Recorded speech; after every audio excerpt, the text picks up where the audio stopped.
Oh, hello. Are we live? Are we live? Not yet. Yes, we're live. Well, welcome back to session 2 of the live Q&A. I think before... Welcome back to... oh, let me turn the volume down here. Yeah, if anybody is watching, if we could just first, before we get onto the meat and veg... If you could just give me a thumbs up that the audio and video is good. Let me see.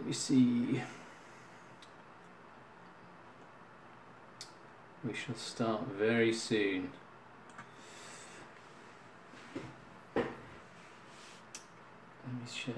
I just need some thumbs up from some of the viewers if the video and audio is good. Let me see how many viewers we got. 3 viewers. Anybody out there already? Can you give us a thumbs up if the audio is good? Give us a shout. What have we got? What have we got? What have we got? We should be starting very, very soon. Let me check. Anybody out there? Anybody give me a thumbs up if you can hear me alright? I'm just checking between screens. Glenn, all good, matey. Right, cool. Yeah, so yeah, hopefully you're sitting comfortably. And we shall begin. We just don't need beer. Casual.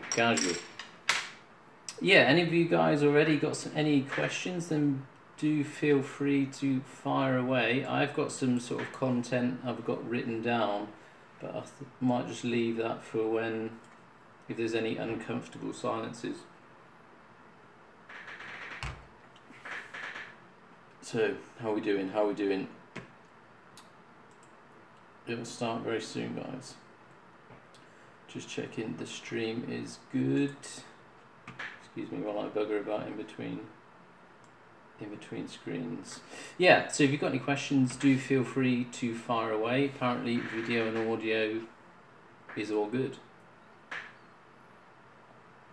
Okay, nobody firing away yet? I've got one already.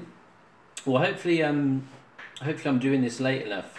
I think last time I did it, I was a bit early and a lot of people missed it. Now I've fired this Q&A session all over social media, Instagram, Twitter and Facebook, and hopefully you guys got a reminder on YouTube. I set one this time that I'll just put it on there lunchtime or something today, that you guys then get notified when it's actually coming on, so hopefully that all worked out.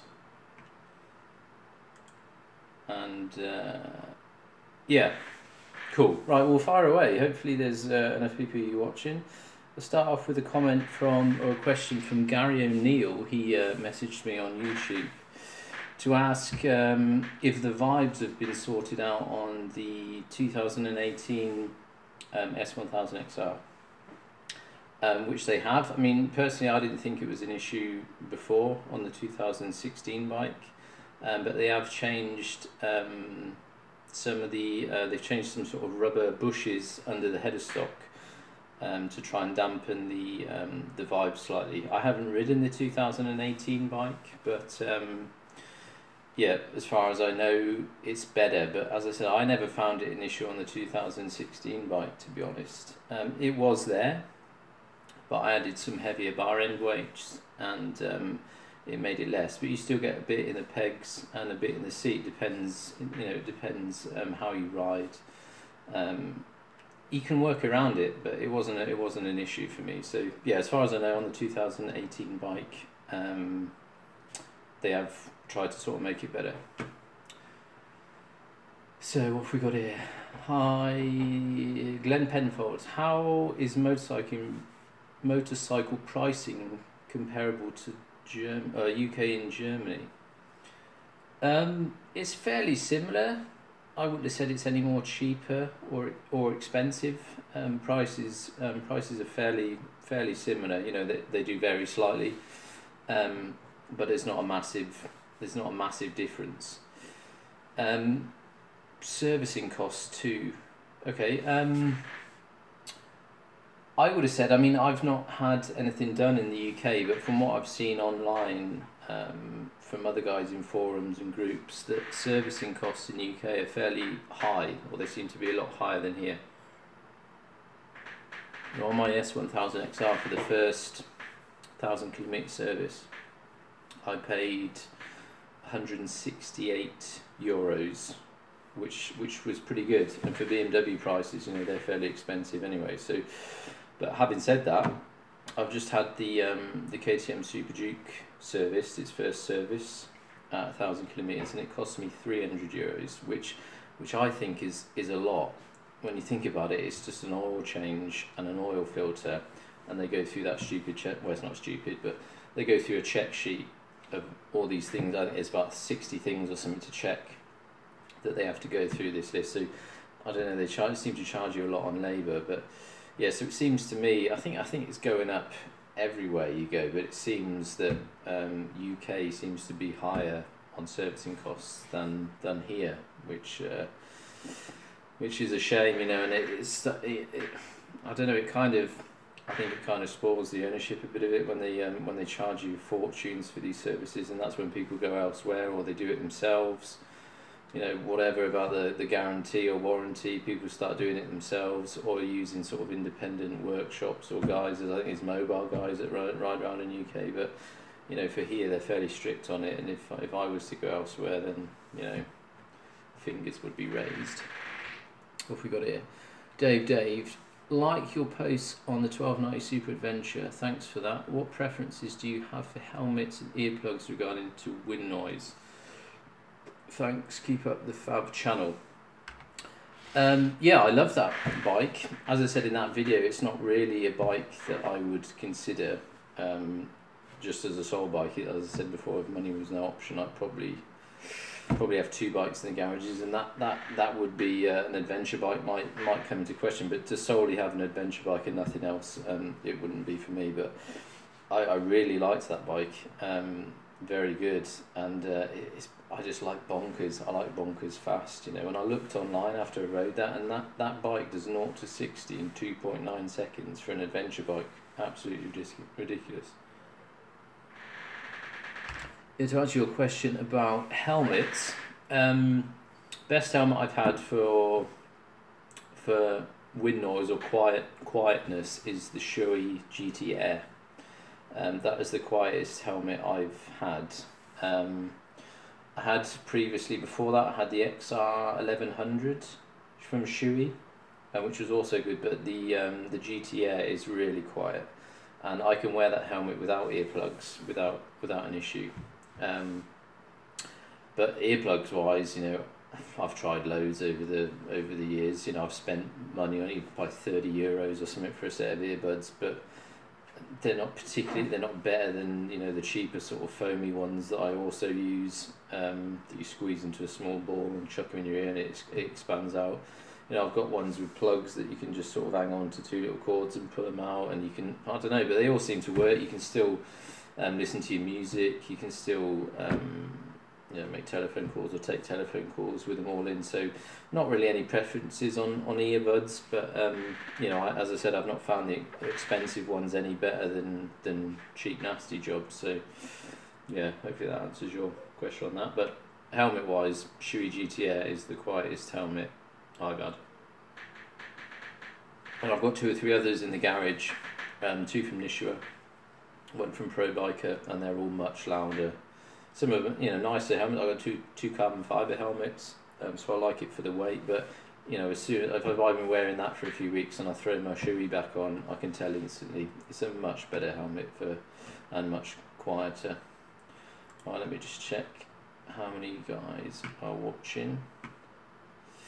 Anybody got any other questions thus far? Let me see what's happening here.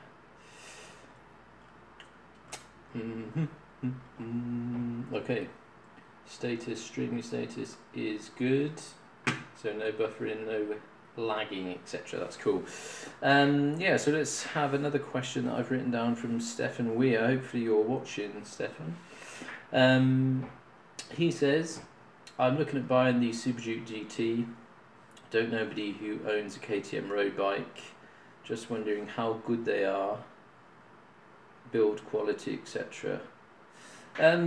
Yeah, thus far I'm really happy with the bike, and build quality is just as good as BMW's build quality. Really good finish on the bike. There's nothing I found thus far that I thought that's a bit naff. Although, having said that, the screen mechanism on the Super Duke GT I don't think is particularly good. But it's a screen that I don't need to move. I think it's got sort of 4 or 5 different positions of adjustability up and down. But I have it in the furthest down position, and it seems to give me the better ride. There's not any turbulence or anything when it's at its lowest position, but it's kind of on a ratchet system. You kind of have to push it away, pull it up, and then you pull it back in. But the mechanism seems a bit cheaply made. So that's maybe one thing to consider for that bike. But the rest of it, I haven't come across anything, and I've been putting some parts on there, crash protection and some other bits and bobs, levers, mirrors. I haven't come across anything for me to say that it's bad build quality. So yeah, hopefully that answers your question there. Anybody else? How many people got watching now? 14 current viewers. Hit me with your questions, guys. Rattle them off, fire away. And if you want your question as they rattle through, when more people start watching, if you definitely want a question answered, there's a little $ at the bottom of the super chat, and you can actually buy a comment, and it pops up in red or whatever, and then I definitely see it, and I definitely won't go past it. Plus, it sort of supports the channel a bit if you want to support the channel. And if you look in the description to the video, there's a link to my Patrons account for those who do want to support what I do. You can do that. Right, what else we got? Here we have, we've covered the servicing cost for the GT. That was another question. We've got another one here. Hans Holtz, support Trump, bro. He's our president. Let's see. Oh God, Trump equals Jesus. Right, okay. That's good. What else has he got here? See his commitment, religious attitudes. Trump really made me cry out. He is our Jesus. Okay, Hans. Any bike questions? Or are we just talking about Trump and Jesus? Jesus is my Lord, and he's my law servant, like Trump does. Okay. Right, what else have we got? Parts for the... Oh, hold on, I'll answer your questions before I start with mine. Buddy's Insight. Hello, mate. What made you live in Germany? I actually was stationed here in the military. I was stationed here in Germany for 10 years with the army, the British Army. And in that time, obviously, met a German lady, married her, had some kids, and I got stuck here. No. I actually really like living here. I've been here now for 18 years, no more, 18, 19 years here in Germany. So, Germany's a great place. I like the countryside. I live out in the sticks in the country. Much better places to ride. Or the roads are generally better here in Germany. Although, believe it or not, I have never ridden a motorcycle in UK. I started a bit late with the with the biking scene. So I've travelled all over Europe, but never been to UK on the bicycle. So that is why I'm here. So thanks for your question, Buddy's Insight. What else we got? Faster. That's his actual name. Best twisty roads in the UK or Germany? As I said, I've not rode a bike in UK, but I come from there, driven cars obviously many years, and always visit family. But I would have said Germany has the best roads. Depends where you go, I suppose. I've heard Wales and up in Scotland, it's brilliant roads for riding bikes. So yeah, but I would have said the majority, and a lot of people that do come over, and there's a lot of guys from UK that tour here, or pass through Germany when they go into Europe, or down into the Alps, Italy, Switzerland, etc. Everybody seems to love riding in Germany. I mean, I do. It's amazing, and there's so many places to go here where you've got decent roads, and generally, the tarmac, the surface is brilliant, so you can egg it and give it some beans.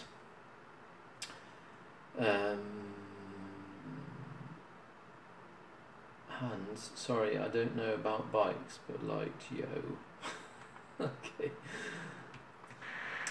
What have you got here? Butchie1905. What do you think about the BMW R1200R? I really liked it. I had that bike for a week when my S1000XR went in to get its camshafts changed at 4,000 kilometers, which was a bit of a disaster.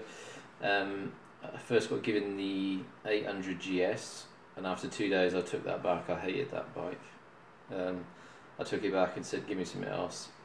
Really didn't like it. So, yeah, they give me the R1200R, and I thought it was really nice. So, yeah, I definitely have one. As I said, I had that for a week, and I was riding it to work, and back I was commuting on that bike. Yeah, loved it. And I do like the Boxer engine. It's nice. So, and it's a bike, that you can still tour, and it's a smaller bike. But yeah, I really liked it. Butchie 1905. What else? TLNT. Hi there. Nice having another live Q&A. Do you think? Sorry, I'm pretty blind here. I should have my glasses on. Do you think that the KTM engine gearbox are harsh when working? Some say it's like a tractor and clanky. What's your opinion on that? Yeah, I mean, it's a V-twin. They are a bit more lumpy, obviously, than inline fours. You do have to be in the correct gear and in the sort of correct rev range for that gear. I mean, on my bike, on the 1290 V-twin, you definitely cannot chill at 50 k's an hour in 6th gear, maybe not even in 5th. On an inline 4, that's no problem at all. It doesn't matter what gear you're in, you can sort of happily chill out. So you do have, for it to be, it is a smooth bike, and I don't find it clunky at all. And it's not like a tractor. But I think what you mean there, I think it is like that when you're in the wrong gear. So say you're in 5th gear and you're cruising at 50k an hour and you give it some gas, then it is lumpy then. But that's the typical characteristic of the V-twin. But when you're in, as I said, when you're in the correct rev range and the correct gear, then it's butter smooth like anything else. Gearbox is a bit more. It's not as smooth, the quick shifter on it, as the XR, but still smooth. But it's kind of loosening up after every ride. At the start it was a bit more clunky than the XR, but it's still really good. It's still smooth. So as I said, you just have to be in the right rev range and right gear for that. So yeah, and I like the characteristic of it, and I like that aspect of the bike. I love it's got much more character, the V-twin, and I kind of like it that it's lumpy if you're not in the right gear, if you know what I mean. It's just the noise of the thing. It's absolutely mental. So happy to buggery that I changed it. Right, what else we got? Basti, Super Duke GT versus the Super Duke. Do you mean the Super Duke R? Why did you go the fared route? Probably because I do a lot of touring, I do a lot of miles, and I do like to put some gear on the bike, bags, etc. And I do tour Europe once a year, and then throughout the year, I do a lot of sort of weekends away, etc. And I just don't think I could do that comfortably on the Super Duke R, so that's why I went with the GT, just because it's a bit bigger.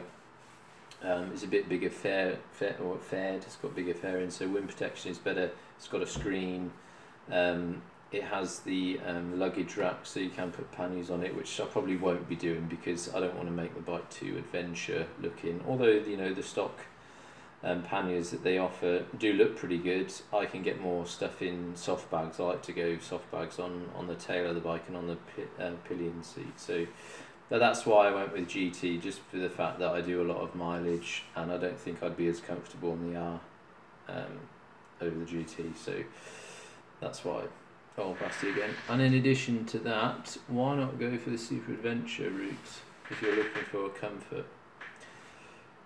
Yeah, that's a really good question, because I've always had sports tourers because I like the sports bike power, but the ability to have a bit of comfort.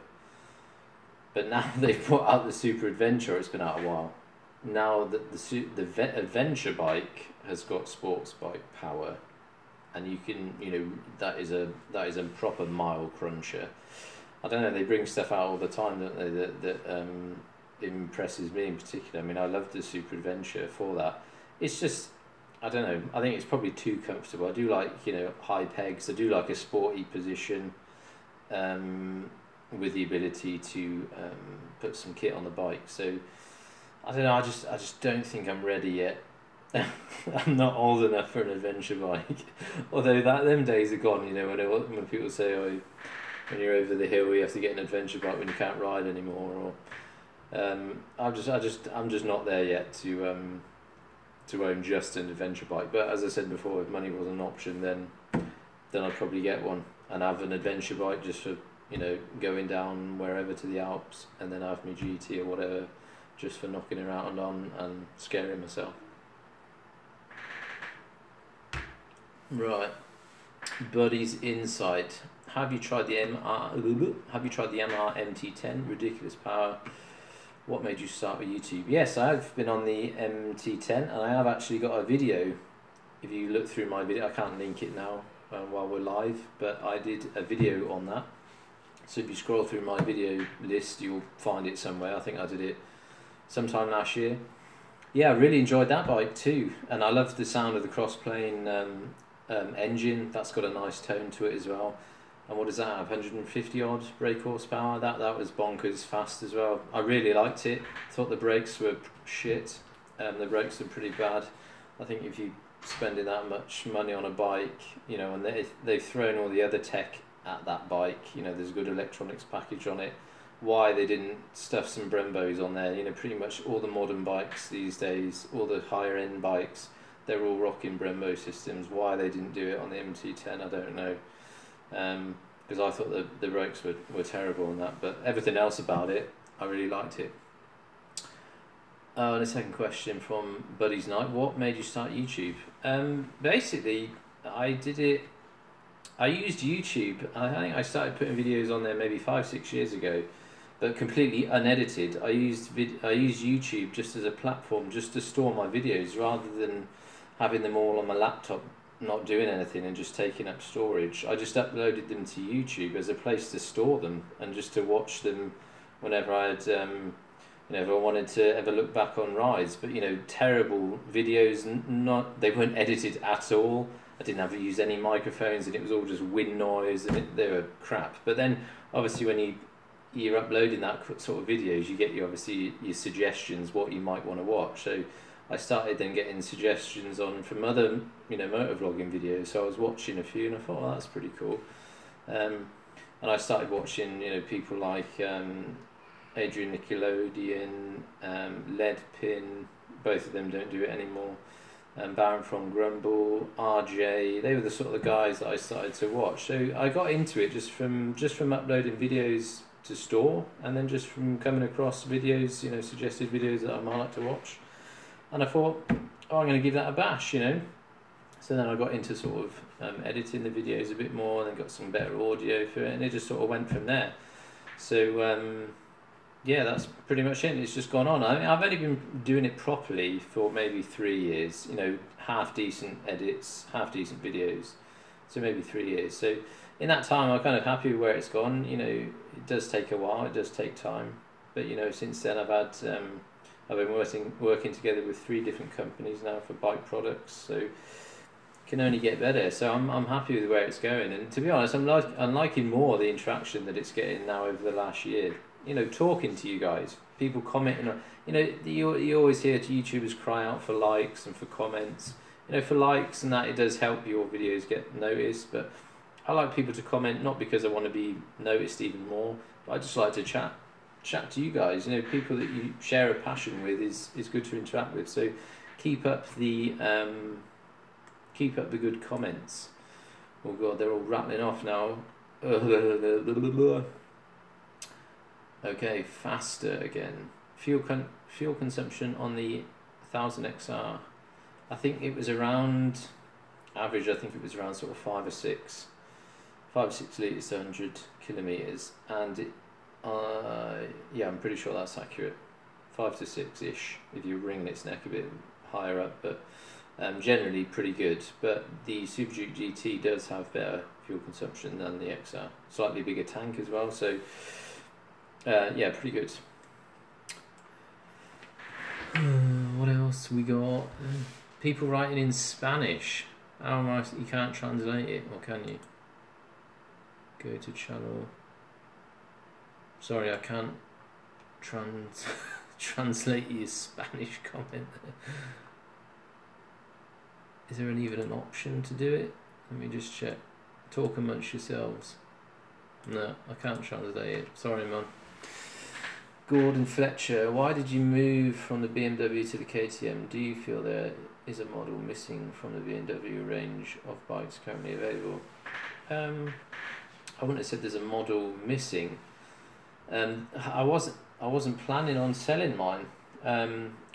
As I said on the comparison video and the unveiling of the KTM video that I did, I didn't sell it because I was bored or I didn't like it anymore. I was basically, I had a hand operation and I was off sick for 5 weeks, and as you are, I was just sat at home on YouTube, online, and it was a bike that I was wanting to test anyway. I wanted to get on it last year, but just to do a video on it. Nothing, I wasn't considering buying it because I was loving the XR and I had that for just over 2 years. And all of a sudden I found a dealership that's only sort of 20 minutes down the road. I thought the nearest one to me was like an hour and a half away, and I couldn't be bothered to go up there just to test ride it. So I was looking online and I found this dealership, so I ended up going down there and I thought I'll get the video done at least now. So I got on it, I test rode it, and I liked it that much that when I took it back to him, I said, just make me an offer, just give me some facts and figures here. He gave me a price for mine and what the new one had cost, and I said, okay, let me sleep on it. And then the next day I phoned him up and said, I want to have it. So that's how it came about, but it wasn't intended at all to get rid of the XR. So as I said, I wasn't bored of it, so there you go. But having said it, now that I've done it, I'm really glad that I did. Because the KTM is mental. It's absolute bonkers, and I like bonkers.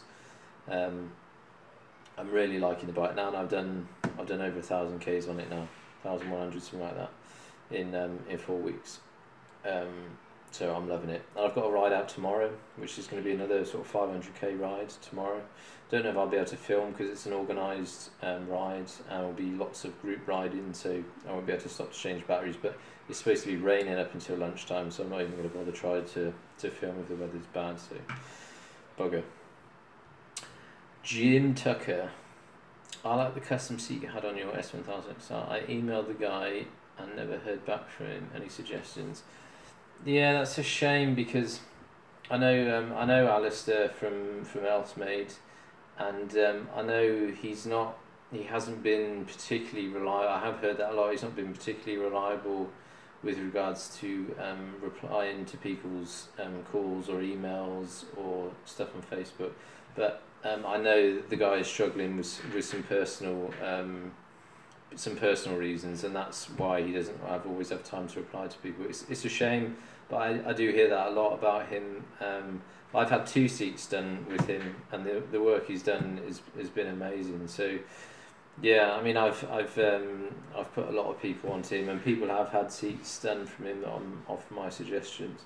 But yeah, for some reason, sometimes he's not particularly reliable with getting back to people. So, and I think he has been sort of overwhelmed. I think he's a one-man sort of band. He runs his own workshop himself, and doing the work on your own, doing all the booking, all the social media, all the sort of admin side. He does it all. So I think he's just got too much to do himself, and he doesn't.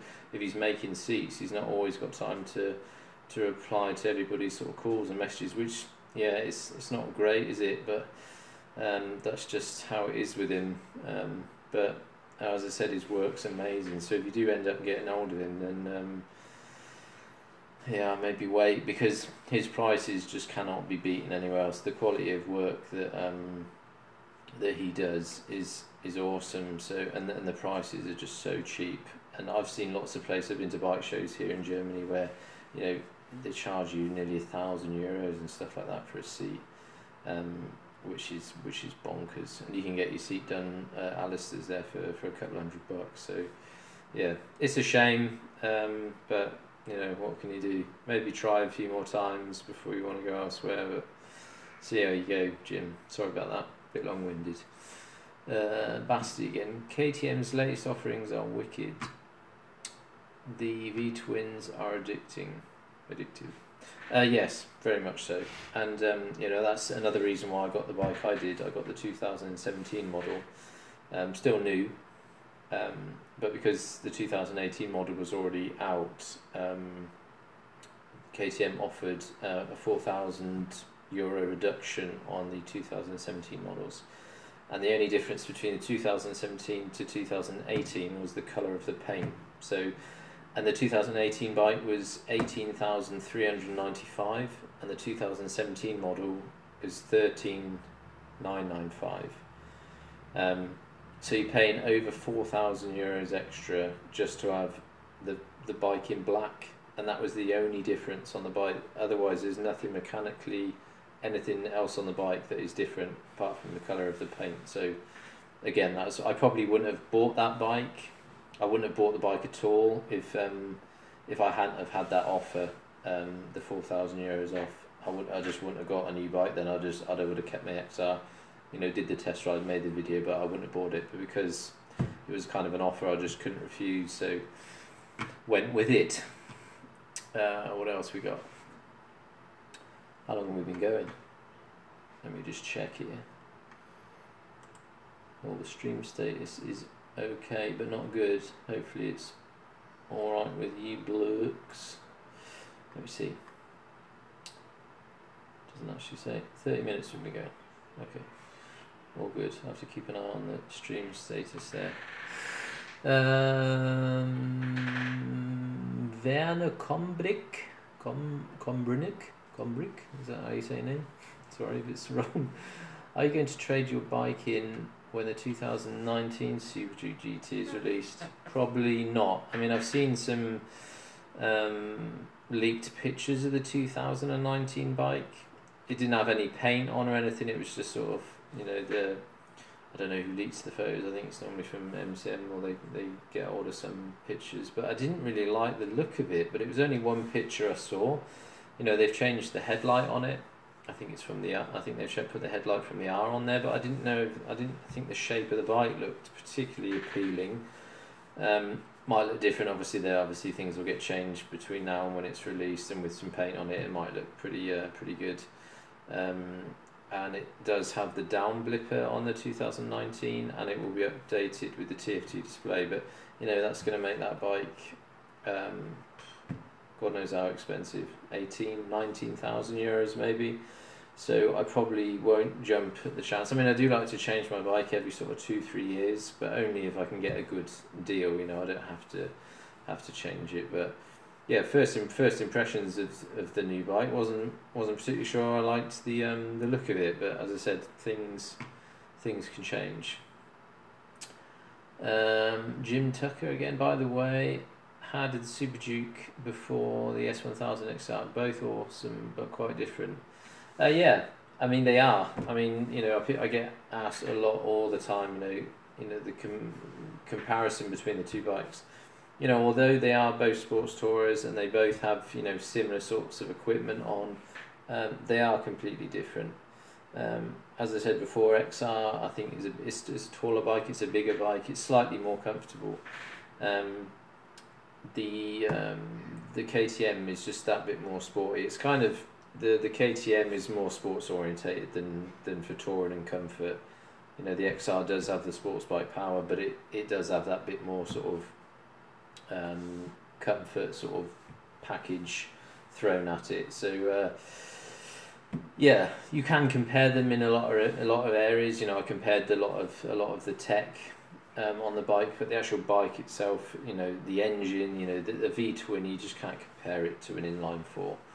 So you know, they are comparable in a lot of aspects, but on the other hand, they are completely different. So yeah. What else have we got? Basti. Oh, they're talking amongst yourselves. Super Duke wore me out. Super Duke wore me out after 4 hours or so. I mean, I've not had that issue. I mean, you know, all day on the XR, I still had aches and pains, even if I was on the Super Duke all day. I don't find it anymore. I don't find it uncomfortable. You know, the pegs are higher. It's a sportier seating position, but as yet, you know, the seat is a bit firmer on the Super Duke. But I think over time, I'll probably look into getting a seat made for that, more comfortable one. And you can get one from Power Parts from KTM. I have to look into the price on that, but I imagine that's pretty expensive. But I think over time, maybe I don't know if I'll do it this year, maybe towards the end of the season this year, I'll look into either buying a comfort seat, or getting mine redone, and see if Alistair from Elsmade there has got any time or not, and maybe swap that over. So yeah, moving on. I've got some other bits and bobs here, unless you guys have got any more questions. The wind was what was wore me out. Neck would get tired. No, I don't find the wind at all an issue on the KTM. But there we go. Lots of things have been happening. I mean, I've got some more stuff from SW Motec coming. Hopefully you guys caught my videos on what do I do? Some crash protection. I put the engine crash bars on, so do check that video out on my videos if you're interested in that. With some fork sliders. I put some new mirrors on, although there's not a video of that. What's flashed up here? We're not dying, are we? Stream status not great. There's another video coming on Wednesday. It's already edited, it's already on YouTube, but I'm releasing it on Wednesday, which is the SW Motec engine sump guard that they sell for the Super Duke. So that video is coming out on Wednesday, so look out for that. Again, you know, SW Motec have been chucking stuff at me left, right and centre. With all the tail bag buying guide that I did for them, again, check out my videos if you've missed that one. Loads of stuff that they've sent me this year, and I'm really happy that or to be working with them throughout this year, and hopefully it's going to carry on. I've even got some more stuff coming from them on Monday next week. Again, more parts for the Super Duke, so look out for those videos. You know, I'm just really chuffed that it's come of age this year, and not just with SW Motec, from Louis Matoirad as well. They've sent me loads of stuff for review. Senna, again, thank you to them. They sent me a dual pack of the 30k Bluetooth headsets, which I've done a couple of videos on, but there's going to be more to come from that.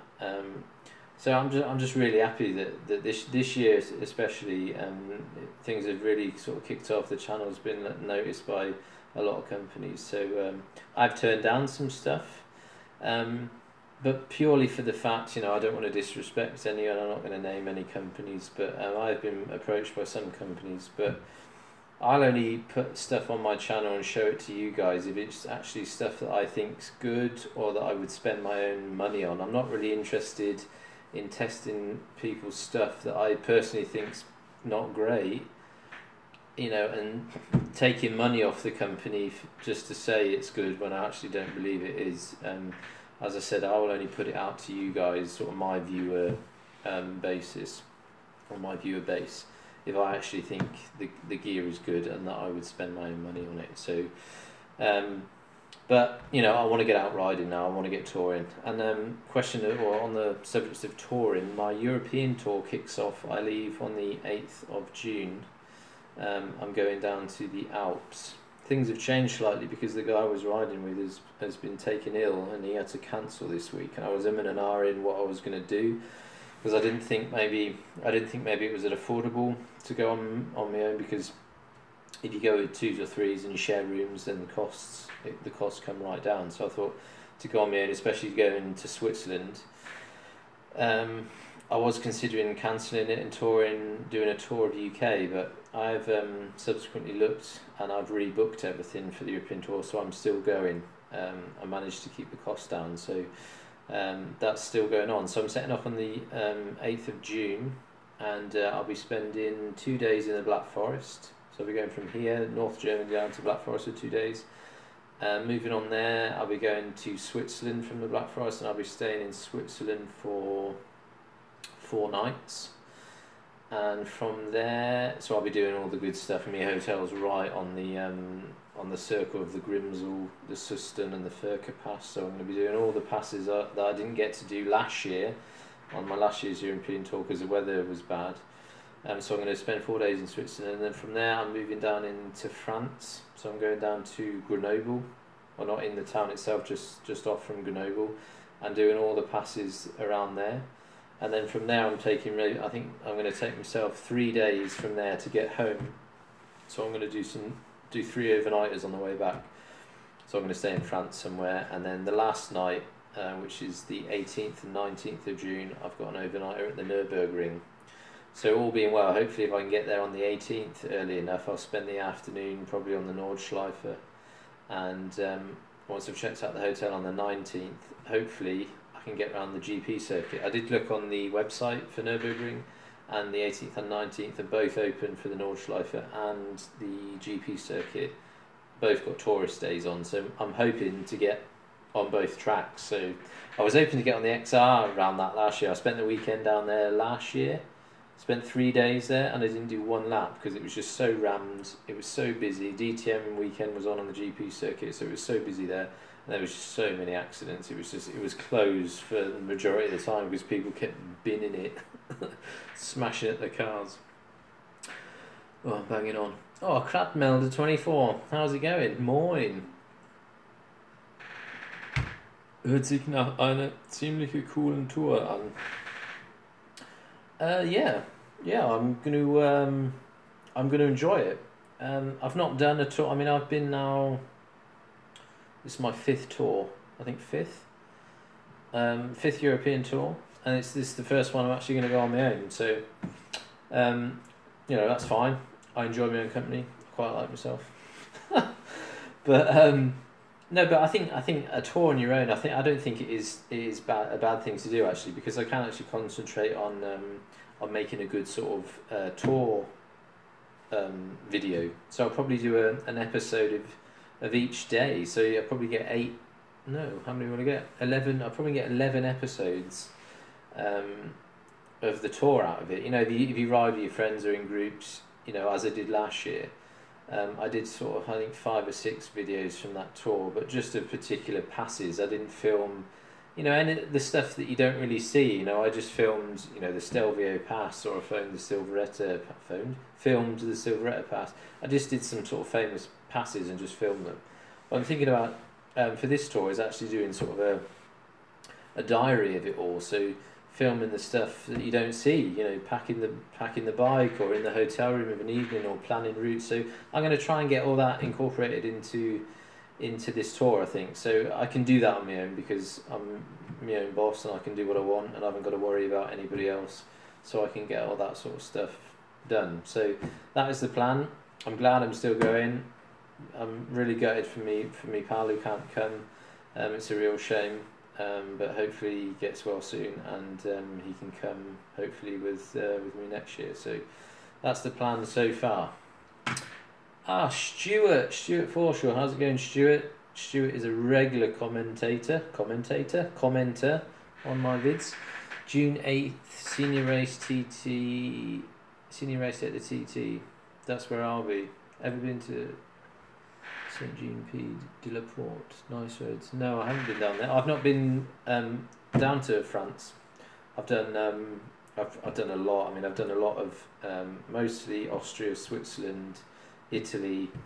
I've not been down into France, and I might even try and get all the way down to Monaco. So I'm going to see what happens. Some of the passes, I've got a sort of a book of passes that I want to get done. So I'm just going to work my way through the list of passes, and some of them go as far down as to Monaco. So I think while I'm down there, I'll just pop into Monaco, have a quick look around, and then shoot off back. So yeah. Senior Race TT, that's good. I've been to the TT a few times. My auntie actually lives there, so that's a bonus, and she's been nagging me to come back. But I've just not had the, I do sort of one big trip a year on the bike and loads of small ones. But for me to get to the TT, to get to the Isle of Man, I'd have to do a sort of a Rotterdam Hull ferry.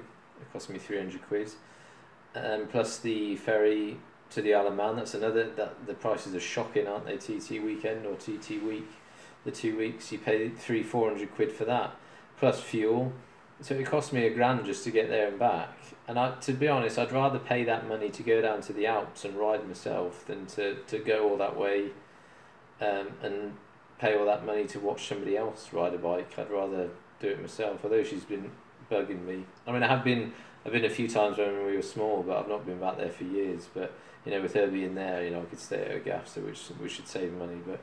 It just didn't tend to turn into a big piss up, wouldn't it? I just end up drinking for 2 weeks, and as I said, watching other people ride their bikes, I'd rather ride it myself. So yeah, but enjoy it. It's great. Love the TT.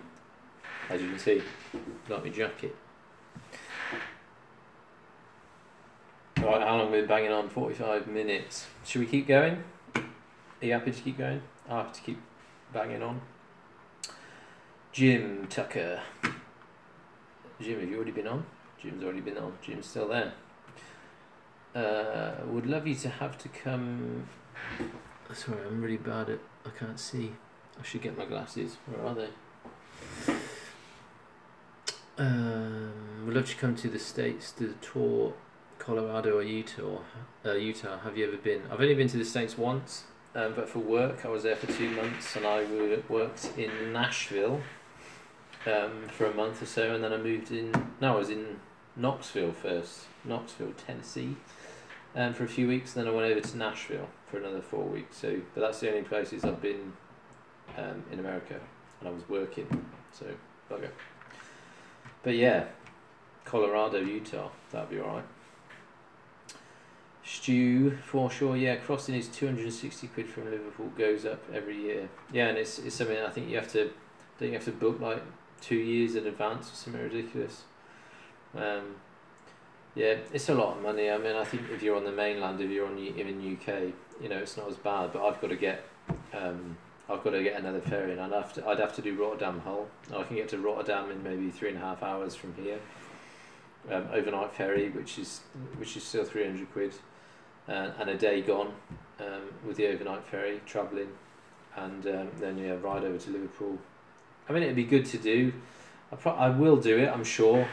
It wouldn't be a regular thing. It wouldn't be something I'd look into do a lot. But I think once at some point I do. I just want to I want to ride it as well. I think you can ride around there, can't you? The week before or something. Or they close the circuit's still closed off. That's where most people kill themselves, don't they? But yeah. I just prefer. I mean, I love riding down in the Alps, and I just prefer to spend that money. If I've got £1,000 to wax on a trip, I'd rather go down there than go to the Isle of Man and watch people spank their bikes around at ridiculous speeds. Mr. Wobble Knocker. Well, that's a good name. Keep 'em coming, son. I shall try. Anybody else got any questions? I think I've got some more material here. What else did I want to talk about? Have I answered most people's questions? I did have a couple more. Super Adventure, SW Motec, covered all that. Let me just see. Let me just have a quick pause for thought and check on the status. It's not the best. Hopefully it's not buffeting or anything. But there you go. We seem to be, status is okay, but not brilliant. Yeah, seems alright. Right, well, if anybody else got any more questions, fire away. Do feel free, don't be shy.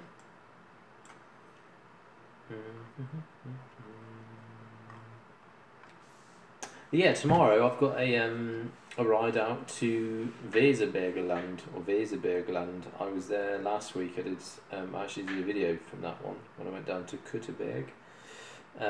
So this is an organised ride tomorrow, and normally this is the first one. It's from the BMW dealership I bought my XR from. It's a really good dealership, great bunch of blokes, and the owner. It's a family run business, and it's a place that they do a lot for their customers. They don't just try and sell you a bike and then they see you once a year for your yearly service and that's it. They want you down there. They want to ride. He wants to ride with his customers, and they organise I think 15 bike tours throughout the year, ranging from 1-day trips all the way up to 2-week trips in the Alps or Sardinian or Croatia. There's all kinds of stuff on there. There's a couple of day trips, 3-day trips. So this is their first one, 15th of April every year. So we're going down there. And normally, I went on the same ride last year, and I think there was maybe 60 people that came.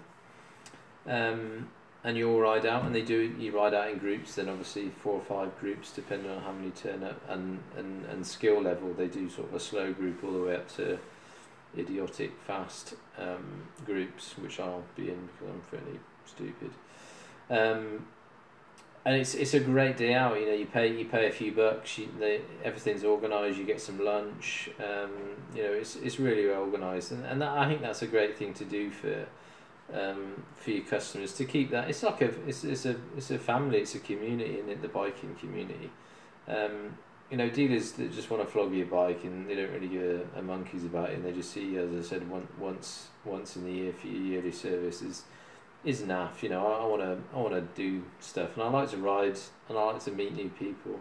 I do it all the time, and even the guys I ride with now that I call good friends, I met doing the same thing, just online or whatever.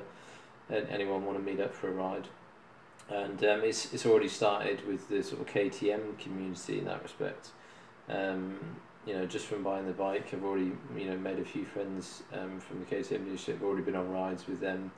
And that's what it's all about. So good stuff.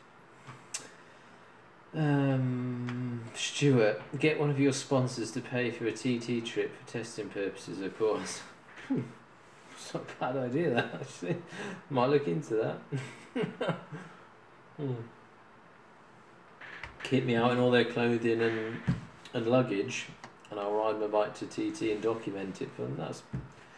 I could pitch that to somebody, can I? No, that'd be great. It'd be fantastic, but I don't want to push it too much, and it's not really what I want to do it for. Although it's good when people show interest in what you do and think it's good. It is very humbling that people interest you with testing their products and making videos on it. So. I'm happy where it is now.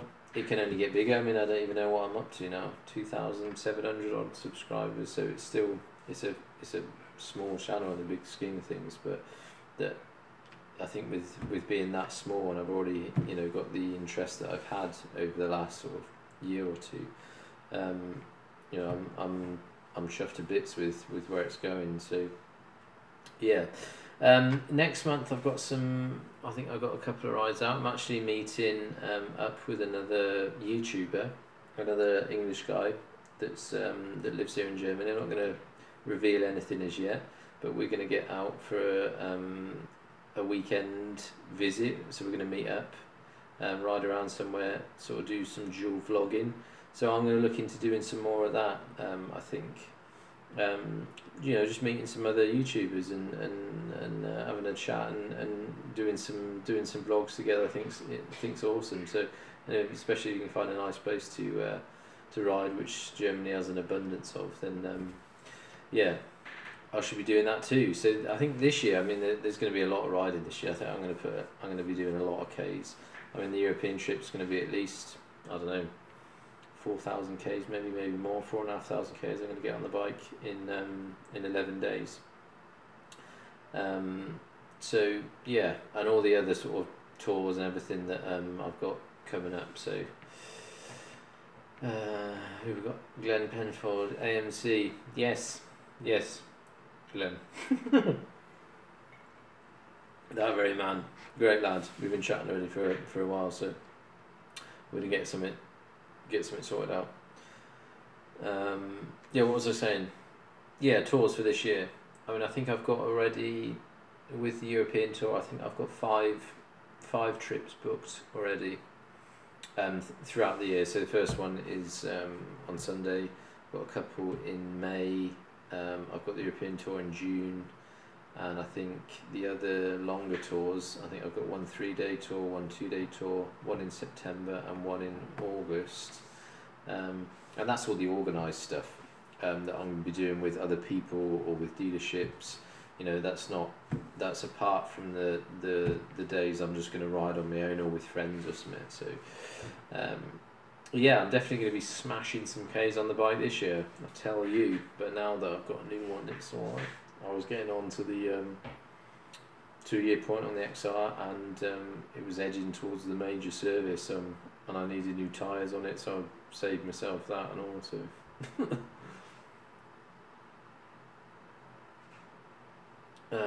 is there a charge for the ride apps you go on? Yes, of course, yeah. Day trips, it depends on where you go and what they put on.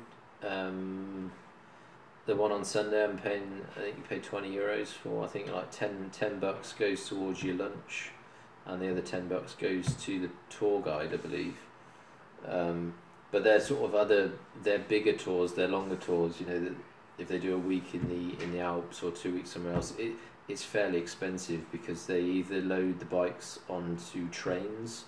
They don't drive or ride from here down to the Alps generally, or if they go to Sardinia, and they went last year, they flew the bikes over, so they charter a plane. So it is expensive.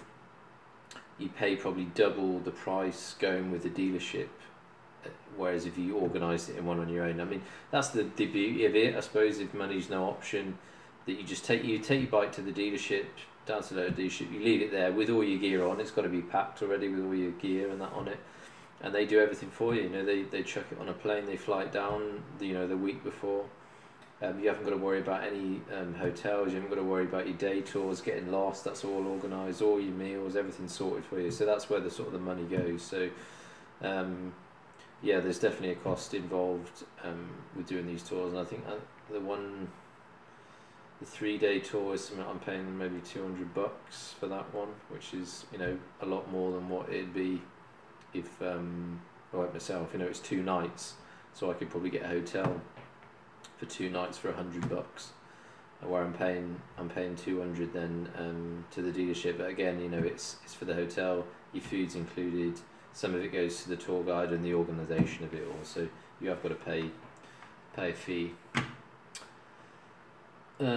John Hamilton, hi, I live in Manchester and I have a week's camping trip in mid-May. If the weather is shit here, I fancy Luxembourg or Germany, as I've never been. Is the Black Forest the place to go if I have the time? Yeah, I've been to Luxembourg as well, but it's a tiny place, but I don't know what it's like for camping. I've ridden through it a couple of times, on my way through European tour-wise. There's so many places you can visit in Germany. Anywhere down by the Nürburgring, there's a sort of a nature reserve, a big nature reserve down there. It's great to ride. The Harz Mountains, which I'm going in May. It's sort of Midlands, mid east sort of side. Thüringer Wald is in the east. Yeah, but anywhere around sort of Leipzig is nice. Berlin, around, not in the city obviously, but around the outskirts, there's great places to ride. Black Forest is amazing. I've been to Black Forest three times or so, 3 or 4 times maybe.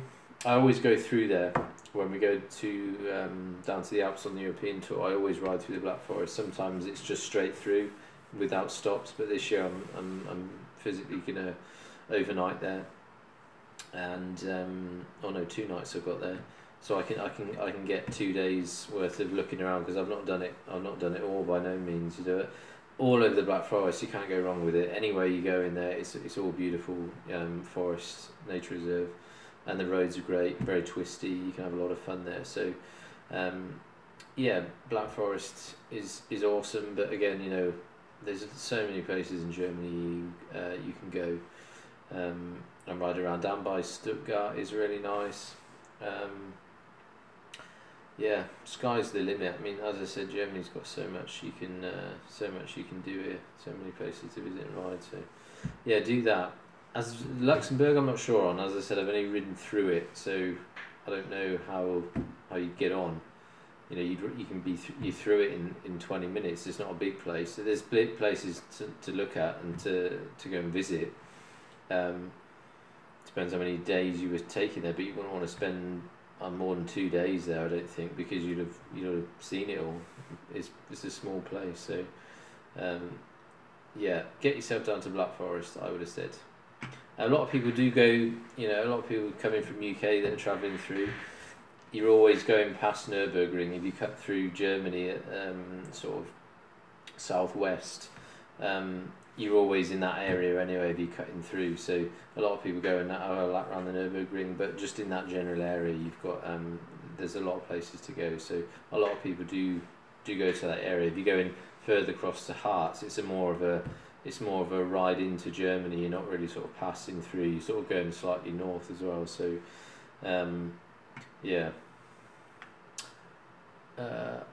John again. I'd be travelling through Luxembourg on my way. Yeah, I mean that's fine. Just to travel through, as I said, it's worth going to have a look. It's some pokey little country. It's very nice there for sure, and you can stop and there's some sightseeing to be done there. But you are quickly through there. So right, well we've been banging on now for an hour. I think if you're all done with questions, probably going to end it there. Probably give it another couple of minutes. If you want to ask any more questions, then fire away now. I would have said in 5 minutes I'm gonna shut off. So let me just see how many of you are still with me. Oh, there's a good few there. But the internet's not too great today. The streamer status is not brilliant. But yeah. Any more questions? But yeah, back to touring just quickly. I mean, I am going to get to UK, I think, at some stage. My folks have just made a decision to move to Scotland. They moved to Scotland, so they're moving into their new house the end of this month. So they're going to be living up there anyway. So I think that's a great opportunity then for me to go up and do the NC 500. Maybe do that next year. I would look into that. So I can get a ferry up to Newcastle from here, and then boot on over to Scotland, stay with them, and then do the NC 500. So yeah, that's the plan. Okay, well I think that's it there. I'm gonna shoot off now. Thanks for watching, you guys that have stuck around, and thanks for all your questions and comments, and especially over the last few months, the interaction on the channel has really picked up, so I'm really chuffed to that. I do like talking to you guys about topics of the day. So yeah, I'm out tomorrow, but as I said, I'm not sure if I'm going to film or not, because I think the weather's going to be a bit naff before lunch, so I'm not going to film if it's raining. And to be honest, when you're in groups, it's a pain in the arse. I can't stop and change batteries if a camera dies, so it can be a bit of a organisational nightmare. So I'll take the cameras anyway, I think, but you may not see a video on that. If you do want to see the video, I mean, it's probably going to be the same route. The video is in my video library I can't remember what it's called, organised tour from Matour Vire or something like that. This time last year, so look for April this year, or last year, sorry. And it's probably a similar ride. So very spirited lot of riders. So we do get a bit of a lick on. So I did have an editing nightmare on the last one. There wasn't we didn't abide by too many road laws. So that's probably not a good thing to plaster all over YouTube with people's number plates and whatnot. So one quick one: how's the weather in May usually? Here. Yeah, I mean it's good at the moment. I mean we've had 2 weeks of over 20 degrees, sort of ranging from 16 to 20. One day we had last weekend I rode, it was 25 degrees. Just had a couple of days today and tomorrow we're going to get a bit of rain. But next week, all of next week is looking sunny, warm, sort of summerish. So and May, hopefully May is going to be the same. I just hope when I get down to the Alps in June that I hope the weather's good there. Hopefully no snow. I mean there'll be snow up on the mountains, but hopefully the weather's good, because last year on my European tour we did have a few days where it pissed it down for a couple of days, and we didn't get to do everything that we wanted to do, although we still rode out in the rain. I did the Stelvio in torrential rain, but I really enjoyed it, even though it thrashed it down. I enjoyed the challenge, I enjoyed the adventure, and that's part of it. I'm not a summer rider, I'll ride in anything, and when you're down there, you're in the Alps and the weather's bad, what are you going to do? I don't want to sit in the hotel for 2 weeks just drinking coffee or sat in the pool or whatever. You can do that with your missus on something else. So you got to ride. So rain doesn't faze me, but it's nice if you can see where you're going, if you can see the views. You can still ride the roads in the pissing rain, but you can't see the mountains, and you can't spoils all your photos and your memories of it. So you need to be able to see for a good few k's that you can see the mountains and yeah, that's the plan. Paul Partridge, hello from Belfast. Hello. Yeah, you're catching it right at the end, Paul. I'm just about to go. I mean, I did wait this time. I did do it later than I think I was on at 6 o'clock last time, and a lot of people missed it because they're out doing whatever or still working. So I did purposely leave it a bit later today, but it's been good. So successful. So yeah, this is the second session. So this will be a once a month thing. Ja, 6 ist zu früh. Ja, ist zu früh. Klappmelde 24. Ja, also diese Uhrzeit ist am besten, oder nicht, ne? Also gerade um 9, 10 Uhr haben wir jetzt hier.